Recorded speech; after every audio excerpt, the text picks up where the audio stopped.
प्रत्येक गोष्ट तुम्ही म्हणाल तुमच्या मनाप्रमाणेच होते असं नाही. पक्षाचा निर्णय जो आहे तो सगळ्यांना मान्य करावा लागतो. राजकीय विचार करता आला असते का?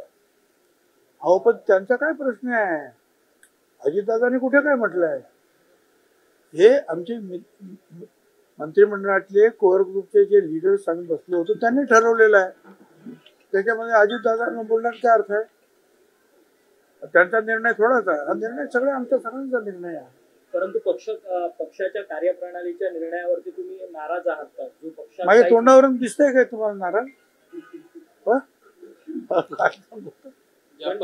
नाराज विराज काही नाहीये. ठीक आहे, पक्षामध्ये जे आहे सगळ्यांना बरोबर घेऊन चर्चा करून निर्णय घ्यायचे असतात. आणि हे जे आहे मी आज नाही 57 वर्षापासून शिकतो.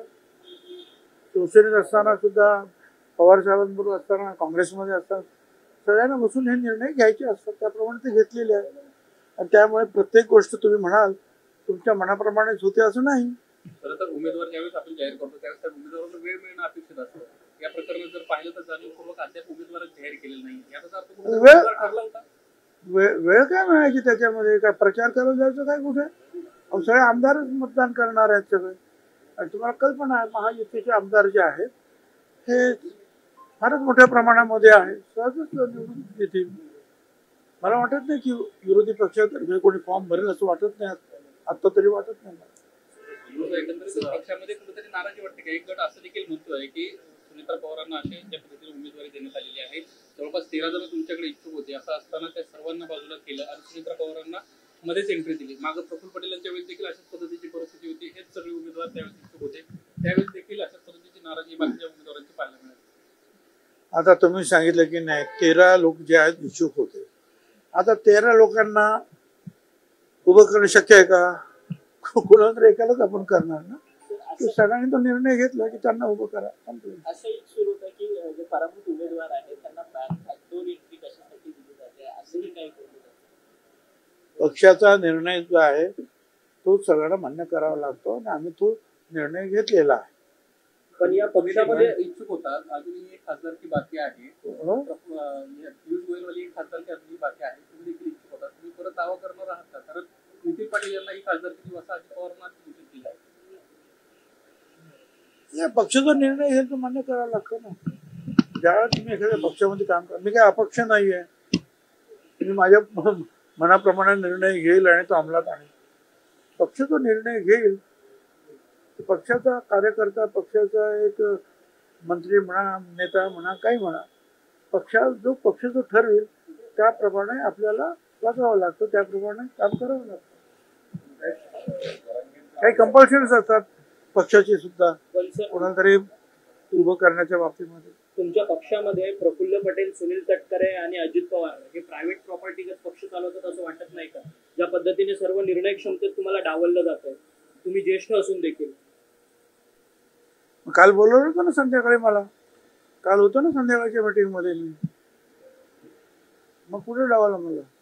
परिस्थिती दिसेल आपल्यासारख्या ज्येष्ठ नेत्याला काय परिस्थिती वाटते? असं आहे ना की आता आम्ही पण तेच म्हणतो आहोत की लवकरात लवकर जे आहेत आमच्या युतीतल्या पक्षाने एकत्रित बसून त्या तिकीट वाटपाचा प्रश्न जो आहे काय 80 द्या 90 द्या आणखीन काय करायचं ते करा. बिग ब्रदर, छोटा ब्रदर, मधला ब्रदर काय ठरवा लवकर. कारण आपण पाहतात की पवार साहेब जे आहेत कामाला लागलेले आहेत. प्रचार सुरू झाला.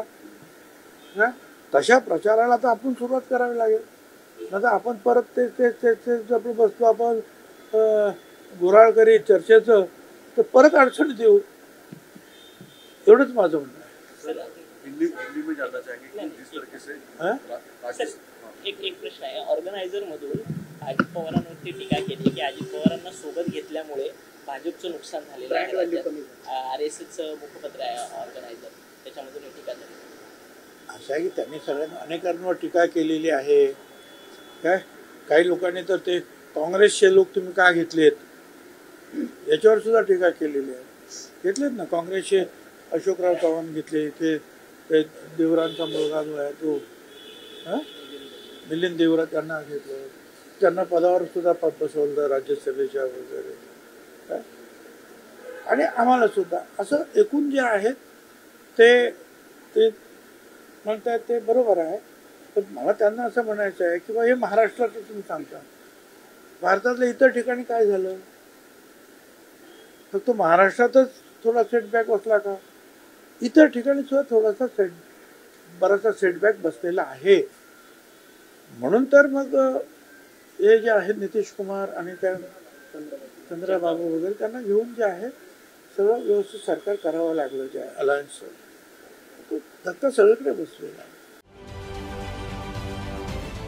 महाराष्ट्रातील सर्व बातम्यांचे विश्वासार्ह व्यासपीठ, सकाळच्या सर्व सोशल मीडिया प्लॅटफॉर्मला लाईक, फॉलो आणि सबस्क्राईब करा. तसंच सर्व नोटिफिकेशनसाठी बेल आयकॉन प्रेस करायला विसरू नका.